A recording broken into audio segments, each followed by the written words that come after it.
40 жасқа дейін адам өмірі көбінесе сыртқы әлемнің, қоғам, отбасы, оқу, жұмыс сияқты факторлардың ықпалымен қалыптасады.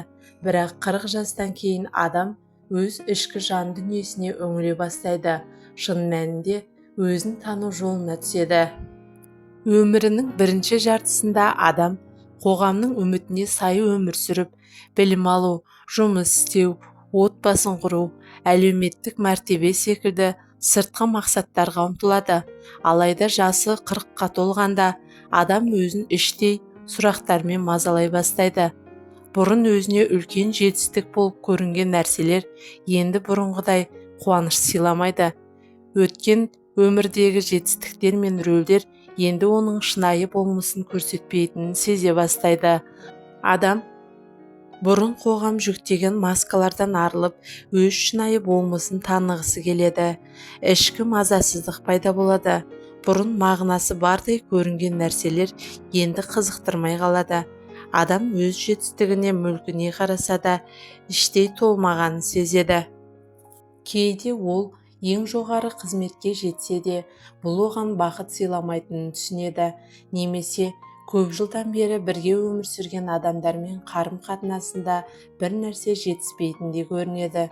Мұндай ішкі мазасыздық жиі орта жастағы дағдарыс ретінде байқалады. Адам өмірінің дұрыс бағытта емес екенін сезініп, үлкен өзгеріс жасағысы келеді. Мұндай кезде жұмыс ауыстыру, жаңа қарым-қатынас бастау, немесе бұрынғысын тоқтату, басқа қалаға көшу, жаңа хобби табу сияқты шешімдер қабылдауы мүмкін. Міне, дәл осы кезеңнен бастап адамның ішкі дүниесінде бұрын жасырын ойлар, сезімдер мен армандар ояна бастайды.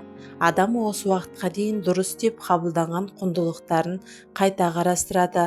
Бұл бір жағынан азаттық сезімін сыйласа, екінші жағынан ауыр сезіледі.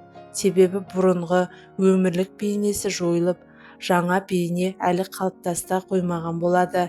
Көп жыл бойы белгілі бір мінез-құлық үлгісімен өмір сүрген адам үшін одан бас тарту қорқынышты болуы мүмкін. Бірақ бұл қорқыныштың артында үлкен мүмкіндіктер жатыр. Осы кезеңде адам өз жанын түсінуге, ішкі даусын тыңдауға тырысады. Адам өміріне жаңа мән іздей бастайды. Рухани тақырыптар, философия, өнер немесе өзін дамыту сияқты дүниелерге қызыға бастайды. Енді өмірі тек жұмыс пен ақша үшін емес, рухани қанағат, жан тыныштығы мен шынайы терең қарым-қатынас маңызды бола түседі. Осы кезеңнен бастап көптеген адамдар бала күнінде ұнатқан, бірақ ұмытып кеткен хоббилеріне қарай ұмтыла бастайды. Біреу сурет салады, біреу жаза бастайды, енді біреуі табиғатта жиі жүреді. Құрметті көрермен, сондықтан араңызда біреуіңіздің өміріңізде дәл осындай өзгерістер болып жатса, оған қорқудың орнына қуаныңыз. Қайта осы қиындықтың артында, қорқудың артында көптеген өзіңіздің ішіңізде жасырылған бала күнгі армандарыңызбен қайта қауышып, үлкен жетістіктерге жету мүмкіндігіңіз бар. Кейде өмір екі адамды екіге айырады. Тек оларды бір-біріне қаншалықты маңызды екенін түсіндіру үшін. Жақын жандарға толық еркіндік бермеңіз. Олар өздеріне сізсіз басқа өмір құрап алады. Олармен бірге болыңыз, ортақ армандарыңыз болсын. Бақытты кезіңде айналаңда көп дос болады, ал қиындық келгенде жалғыз қаласың. Адамдарға бәрі жақсы деме, қызғанады. Бәрі жаман деп те айтпа, қуануы мүмкін. Тіпті жалпы аз сөйле, сонда айналаға адамдарың тыныш ұйықтайды. Егер сізде өзіңізге жететіннен көп нәрсе болса, дуал салмай дастархан жайыңыз. Біреуге бірдеңе айтуды доғарыңыз, сонда өміріңіз де тыныш болады. Өткен өмірінде ғана бақытты болған адам нағыз бақытсыз адам. Әр адамның ішінде бір жақсы қасқыр мен жаман қасқыр күресіп жатады. Қайсысын тамақтандырсаңыз, сол жеңеді. Адам өз ішіне үңілгенде ғана ақылды бола бастайды. Біз туралы ең көп ойлайтын, Бізді жақсы көретіндер емес, бізді жек көретіндер. Сатқындарға оралмаңыз, тіпті жер тістеп өкініп жатсаңыз да. Өткенге мұңмен қарамаңыз, ол қайтып келмейді. Қазіргі сәтті дұрыс пайдаланыңыз. Жас ұлғайған сайын адам лайықты бейнесін ала бастайды. Қолыңдағы нәрсе басыңдағы ойыңа байланысты. Егер бәрі кері кетіп бара жатса, бұл өміріңізге бір керемет нәрсе енгісі келіп жатқанын білдіреді. Адам неғұрлым мықты болса, соғұрлым жұмсақ бола алады. Менің жалғыз қателігім өмірдің алда деп сеніп келуім. Әлсіздер кек алады, күштілер кешіреді, ал ақылдылар мән бермейді. Көп ақша астында адамның жаны көміліп жатады. Ашкөздіктің қайығына мінсең, серігің кедейлік болады. Алкогольге әуестік ең жаман дерт. Біз туралы жаман ойлайтын бізден жамандар. Ал жақсы адамдар өз өмірмен айналысады. Жақсылық жасаймын деп кейде зиян келтіруге болады. Сондықтан әр қадамыңызды ойланыңыз. Тістей алмайтын адам көзбен жеп, өсекпен өлтіреді.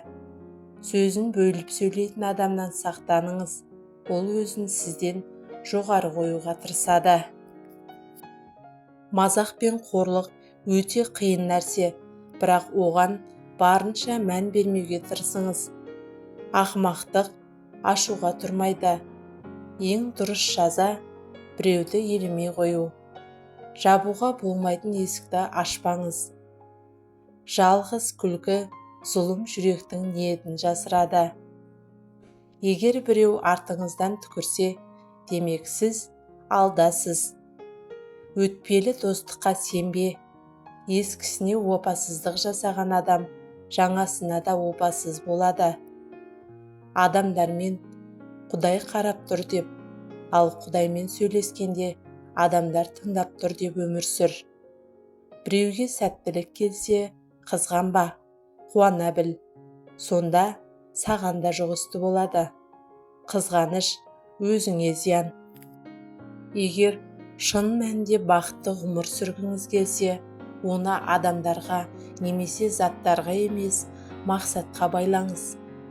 Өмірден таяқ жеген адам көп жетістікке жетеді. Тұз жеген балдың қадірін біледі. Көз жасын төккен шын күледі. Өлімді көрген тіршіліктің бағасын түсінеді. Басқа адамдармен арадағы ұрыстарға араласпаңыз. Егер әділетсіздікпен күресуге шамаңыз болмаса, тым болмаса оны қолдамаңыз да. Егер біреу сізді қатты ренжіткісі келіп отырса, онда ол адам сізден де жаман жағдайда. Ләззаттың есігінен кірген бақыт көбінесе азаптың есігінен шығып кетеді. Аузыңды жапсаң аман қаласың. Айтқан сөзің не сені қорғайды, не саған қарсы болады. Денсаулық бәрі емес, бірақ денсаулықсыз ештеңе де жоқ. Құрметті көрермен, арнаға тіркеліп, ана тілімізді бірге қолдайық.